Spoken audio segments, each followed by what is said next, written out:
ಬೆಂಗಳೂರು ಹೊರವಲಯದ ಹೆಸರುಘಟ್ಟ ರಸ್ತೆಯ ಖಾಸಗಿ ಕಾಲೇಜು ವಿದ್ಯಾರ್ಥಿನಿಯೊಬ್ಬಳು ಸೋಲದೇವನಹಳ್ಳಿಯ ಪಿಜಿಯಲ್ಲಿ ನೇಣು ಬಿಗಿದುಕೊಂಡು ಆತ್ಮಹತ್ಯೆಗೆ ಶರಣಾಗಿದ್ದಾಳೆ. ಹಾಸನ ಮೂಲದ ವತ್ಸಲ ಆತ್ಮಹತ್ಯೆಗೆ ಶರಣಾದ ಯುವತಿ ಎಂದು ತಿಳಿದು ಬಂದಿದೆ. ಈಕೆ ಅಂತಿಮ ವರ್ಷದ ಬಿ ಫಾರ್ಮ್ ವ್ಯಾಸಂಗ ಮಾಡ್ತಿದ್ಲು.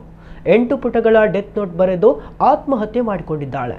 ಡೆತ್ ನೋಟ್ನಲ್ಲಿ, ನನಗೆ ನಿಮ್ಮ ಪ್ರೀತಿಗೆ ಅರ್ಹಳಲ್ಲ ಅಪ್ಪ, ನೀವು ಕೊಟ್ಟಿರುವ ಪ್ರೀತಿ ಇನ್ಯಾರಿಂದಲೂ ಕೊಡಲು ಸಾಧ್ಯವಿಲ್ಲ, ಕೇಳಿದ್ದನ್ನೆಲ್ಲ ಕೊಡಿಸಿದ್ದೀರಿ ಅಪ್ಪ, ನಿಮ್ಮ ಮರ್ಯಾದೆ ತೆಗೆಯುವ ಕೆಲಸ ನಾನು ಮಾಡಿಲ್ಲ, ನಿಮ್ಮ ಪ್ರೀತಿ ಉಳಿಸಿಕೊಳ್ಳುವ ಭಾಗ್ಯ ನನಗಿಲ್ಲ ಎಂಬ ಸಾಲುಗಳೊಂದಿಗೆ ಪ್ರಾರಂಭಿಸಿ, ನಾನು ಪ್ರೀತಿಸಿದ ಹುಡುಗನಿಗೂ ಮೋಸ ಮಾಡಲು ನನಗೆ ಇಷ್ಟವಾಗುತ್ತಿಲ್ಲ, ಹೀಗಾಗಿ ನಾನು ಸಾವಿಗೆ ಶರಣಾಗುತ್ತಿದ್ದೇನೆ ಎಂದು 8 ಪುಟಗಳ ಡೆತ್ ನೋಟ್ ಬರೆದಿಟ್ಟು ಮಧ್ಯಾಹ್ನ ಫ್ಯಾನ್ಗೆ ನೇಣು ಬಿಗಿದುಕೊಂಡು ಆತ್ಮಹತ್ಯೆ ಮಾಡಿಕೊಂಡಿದ್ದಾಳೆ.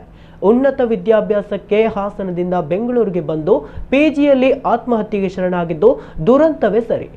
ಘಟನೆ ಸಂಬಂಧ ಸೋಲದೇವನಹಳ್ಳಿ ಪೊಲೀಸ್ ಠಾಣೆಯಲ್ಲಿ UDR ಪ್ರಕರಣ ದಾಖಲಾಗಿದೆ.